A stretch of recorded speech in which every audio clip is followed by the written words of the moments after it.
Hello everyone, and welcome back to this Nanophotonics and Plasmonics course. In this short video, I will walk you through the various FDTD simulations that we perform in this chapter 6 on photonic crystals, and I will show you how to actually perform those simulations, what you can change in a very simple way, so you can manipulate those simulations, perform a bunch of simulations yourself, so you can get familiar with the different concepts you've seen and you're seeing in chapter 6. So first of all, if you go on your Blackboard page for the course, in the content area, you have this folder, numerical FDTD solution. You just click on that, you open it, and you have the photonic crystal subfolder. In this photonic crystals folder, you see that you can have a list of 6 files that you're going to have to download for the different simulations. The first 2 files are basically related to the simulations we performed in the first video of the chapter when we introduced the concept of light scattering and the concept of photonic crystals. So you have an hexagonal photonic crystal simulation file, and then you have a random nanoparticle simulation file. Then you have 2 sets of simulation files that are square photonic crystals bench structure and hexagonal lattice or hexagonal photonic crystal bench structure. For each of them, you have a simulation file, FSP, which contains the geometry and all the parameters of the simulation. And then you have a script file, which is used to run the simulation inside numerical FDTD and process the data, so you actually can plot the complete band structure. So you can download all of 6 simulations, simulation files, and then we're gonna go from there for each different simulations in chapter 6.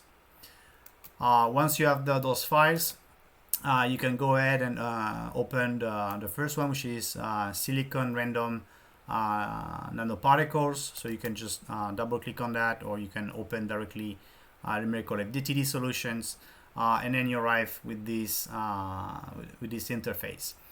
So from here, you see that everything is already built in. So you have the simulation domain, which is this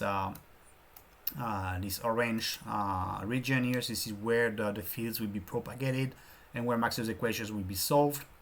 So this is this FDTD simulation domain, so you don't need to modify anything in there. If you want to look what it looks like, you can just right click on this operations tree, object tree on the left hand side on the FDTD and edit object, and you will see that you have the dimension of the simulation domain, mesh size, and various parameters for the boundary conditions. You don't have to touch anything, everything is set by default and works perfectly. Then you have this yellow box here. So this is a movie monitor. So basically this is going to be recording the time dependent on the time evolution of the electromagnetic field that will propagate inside this domain. So this is what generates the movie. So you don't have to change anything. You can right click and edit object again. You can change the resolution of the movies you're going to be generating. But don't touch anything else. It's gonna record the electric field component. Then you have this white line. So that's the wavefront, the injection plane for the optical excitation for the incident electromagnetic field. So the purple arrow or pink arrow here is the K vector, or the propagation of the incident electromagnetic field. You have also a blue arrow, which is the polarization of the electric field. So this is the incident polarization of the electric field, means that the electric field is going to be oscillating back and forth along this direction. So in this case, the source is set as a Gaussian source, so it's not a pure plane wave, contrary to what I said in a video for the lecture, but it's the same. In that case, I just set it up as a Gaussian. If you right click on it, edit object, this is where you're going to be editing the properties of this optical excitation. So this is where you see that it's a Gaussian beam. It's propagating along the X direction, moving forward. You can look at also this tab at the top, frequency wavelength. This is where you're going to set the frequency or the wavelength of the excitation. So here we set the frequency. You see that it's one single frequency, because you can run a range of frequencies. Here we just take a monochromatic excitation. It's set at 400 terahertz, and we're going to be changing that for the different simulations. You can just put the value here the way you want. So this is where you need to change the frequency of the optical excitation. And finally, we have the actual physical system itself. So here we have random nanoparticles. If you expand that, you see that it's just a bunch of spheres that are added. This is a group. If you right click on the header here, random nanoparticle, edit object, this is where you're gonna define how many particles you want, where they're gonna be, and the size as well as the composition. So seed here is just an arbitrary number that's going to generate a random distribution. So just say to 1, 2, 3, 4, 5, or 1, 2, 3, 4. You can put any number here. It's just going to generate a different random distribution of particle. Material is the composition of your nanoparticles. Here we use silicon. If you just double click on that, you see that you have a bunch of different materials. You're free to play with that as well. It may be a little bit tricky, but for instance, I encourage you to switch from silicon to water and see what it does. So you have water right here. You can use the exact same distribution of particle and switch it to water, and you will see what happens in there. Find it very interesting. This is what you set the number of spheres. So in the first simulation, we set only one nanoparticle. You can use 10 nanoparticle, 200 nanoparticle, whatever. I'm going to just put a random number for 40 nanoparticle. This is the size of the nanoparticles. So we have particles that are 40 nanometers in size. So you have R min and R max, because you can have also a random distribution of sizes. So you can play that with that. If you want particles that are ranging from 40 nanometers with a range of 40 nanometers to 80 nanometers, you can just simply put like this. This is the range, the space where the particle is going to be distributed. So they are in this region defined by this span along the x direction and the y direction. And you see that basically we are limiting ourselves to a two-dimensional planar distribution of particles. So you just click on that. Once everything is set, you click on OK, and you're gonna basically see the distribution changing here. So this is you have three cross sections: x, y, x, z, y, z, and this is a three-dimensional representation. Not necessarily the best way to visualize things, but you can see what it looks like. Once you set the simulation parameters the way you want, so basically just number of particles, size, different distribution if you want, or the composition. Once you set the frequency for the optical source, you can just click on the double arrow button at the very top here. This is the run simulation button. You just click on that, and the simulation is gonna just proceed. So those simulations are fairly quick. It takes a few seconds to a couple of minutes, depending on how fast your computer is. But this is basically how you run a simulation. You wait until the job is complete. Once the simulation is completed, you can see it's completed because now the run button is basically changing, and you have this layout, switch to layout. I will talk about in a second. So once the simulation is complete, you can go back to your folder, and you see that now you have this movie file that has been generated. I also a log file which just records parameters for the simulations, but the movie file is what contains the movies I'm showing in the lecture. So this is what you get. You get this movie file that shows the propagation of the electric field in time. So going back to the simulation file, if you want to run a different simulation, you have now to click on this switch to layout to discard the data, and then you can modify whatever parameter you want. Let's say now I want to change the frequency, so I go this source edit object, and I click on the frequency wavelength tab, and I'd say I want to put 500 terahertz, like what I've done in the course. You just select 500 on both the start and the stop frequency. So you have only one frequency. Click on OK, and then once everything is correct, you can just click on the run button again. It's gonna rerun the simulation, and then basically you're gonna override the video file that you've generated on the previous simulation. So if you want to save all the simulation file, you need to rename them after each simulation. So this is the simulation running. See, it doesn't take too long. And then from there, you go back to your folder, and it has basically overwritten the exact same video file. So you can just play this one. So the distribution remains the same, the exact same. Now the frequency is actually 500 terahertz. So you see that there's no difference for a random distribution of particle. And you can play around with the number of particles and so on and so forth. Now let's look at so I'm gonna just click on discard here and save the file without the data. Now if we look at in this simulation folder, if we look at the photonic crystal, that's very similar. So now instead of having random nanoparticles, we have this photonic crystal. You see that you have fairly similar objects in the simulation file. So you have the simulation domain, the moving monitor. You have this hexagonal photonic crystal array. So instead of having a random distribution of particles, this is defining something periodic. So you can edit object. Very similarly, you can change the composition. You can change the number of particles you have along the X and Y direction. And you can change the size of the particle. So this is still 40 nanometers. And this A parameter is actually the lattice parameter. So the unit, the distance between two particles.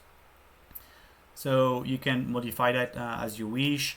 It's still a Gaussian beam source, so you can still do the same, changing the frequency in there, and you can just run the simulation the same way. So you click on the run button, it's going to generate another video file that you can replay similarly to what we have in the course. Now at the end of the course, in the final video of the course, we talk about defects, so line defects and point defects.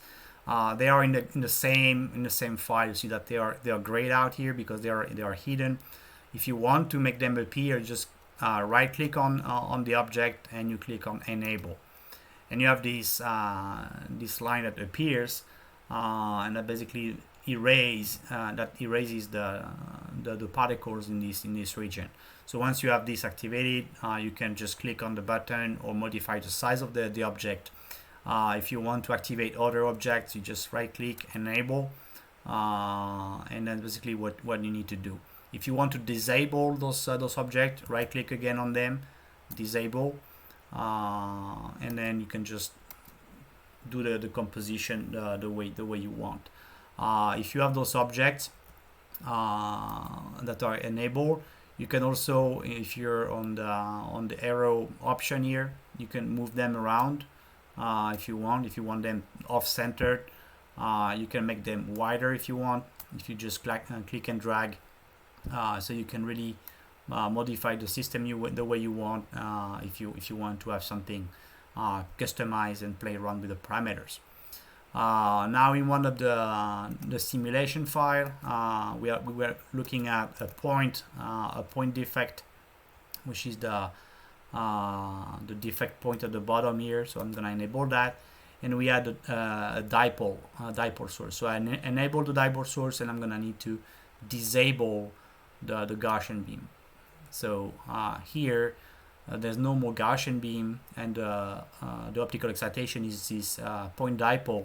And if I click on the magnifying glass icon here, and I can just click and zoom in, and you will see that we have now this region which is masked. So basically we are removing all those 6 elements or 7 elements in this region, and we put an electric dipole. So you have this blue arrow which is located at the center, and that's our electric dipole. So you can just click on run, and then you're gonna be running the simulation the same way as before, and you're gonna generate a video with this electric dipole in this point defect. So I'm gonna just quit and don't save, or actually I'm gonna just let it run. It's fairly quick, so I can show you the video file that will be generated out of this.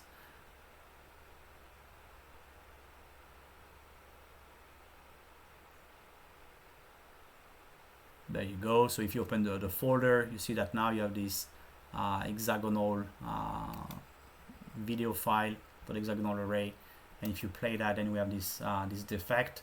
You have the dipole, so you see that it's propagating because we let the frequency to 400 terahertz, so it's propagating similarly to what you see in the course.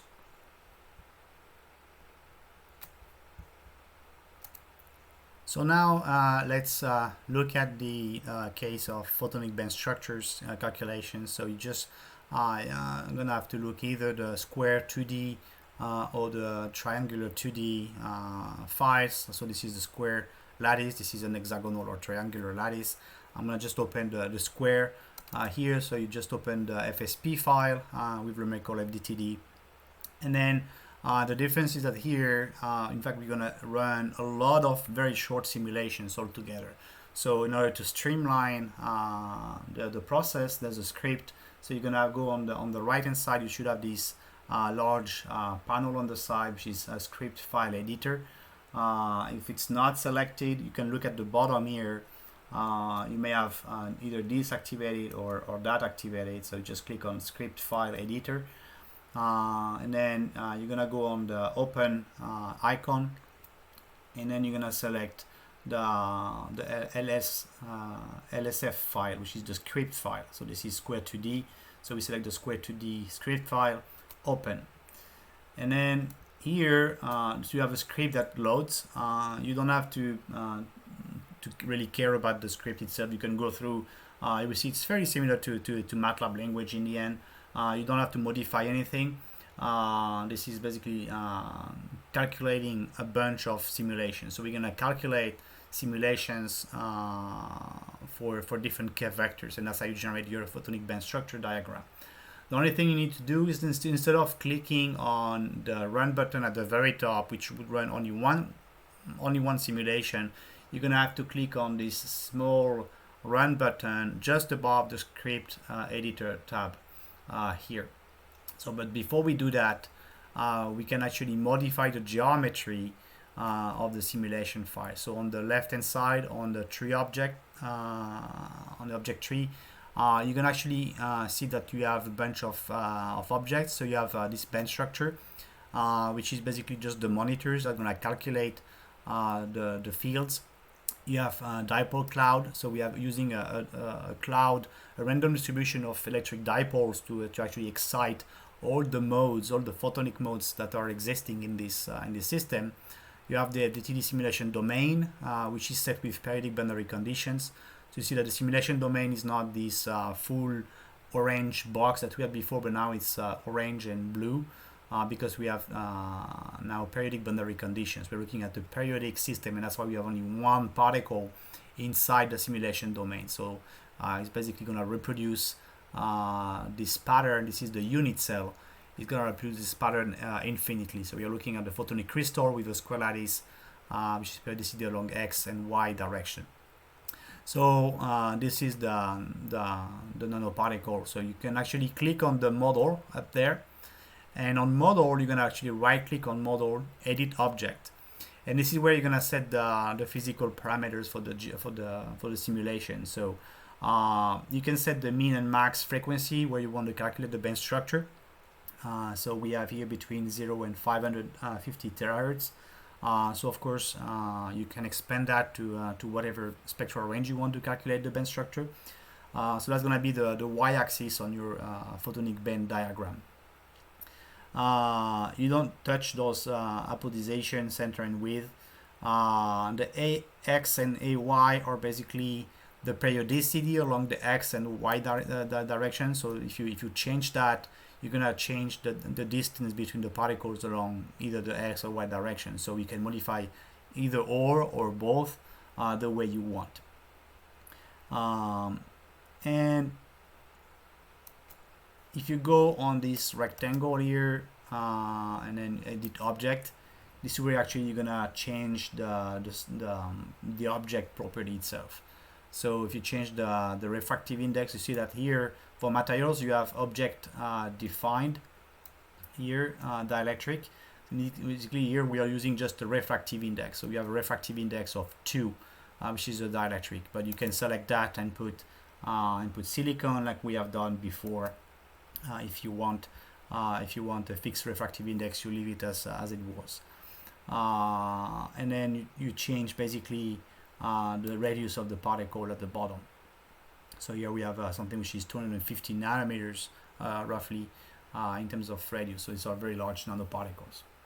So you just click on OK. So I change the composition, so you see that the color is changing because now it's no more dielectric with a refractive index of 2, but now it's silicon. Now if I'm okay to run the simulation, I'm gonna just click on the run button on the right hand side just above the script. So I'm gonna basically execute the script, and the script's gonna run a large number of simulations. So you see that now you have those simulations that are running. So we are looking at different portion of the band diagram. So we are looking at the M gamma portion of the band diagram. So you see it's running the simulations one by one. They are extremely quick. So you can run 10 simulations along the direction M gamma. So this is basically the different values of the K vector, the incident light. And I'm gonna just pause here for a second, and I'll catch you up once the simulation is done. So now the simulation is actually finishing. So it calculated the M gamma portion of the band structure. So you have 10 simulations running, and then it ran 10 other simulations on the MX direction, and now it's running the final 10 simulations along the gamma X. So there are 3 portions of the band diagram for this type of squared lattice. It's running those 30 simulations, so you're gonna have a resolution of 30 pixels or 30 points along the reciprocal direction, so the K vectors. So it's finishing up those simulations. It's been running for like 3 minutes already. It's finishing up those simulation files. That's fairly quick. So some of them, you see that they may run a little bit longer because it's a bit harder to converge, but it's fairly quick overall, a couple of minutes, a few minutes if you have a slow laptop or running that on your iPad or whatever.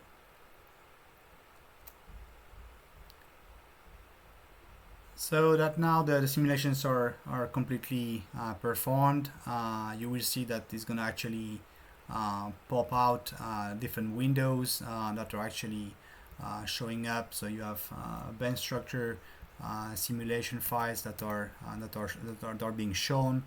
I need actually to move them from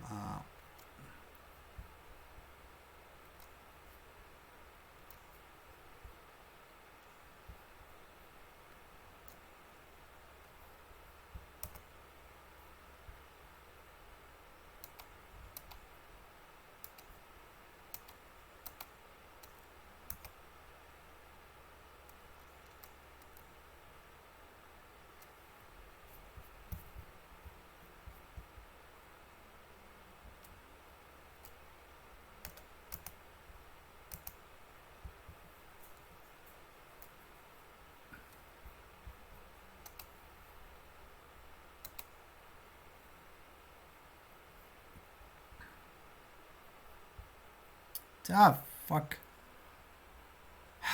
Damn it. What this thing is going up there?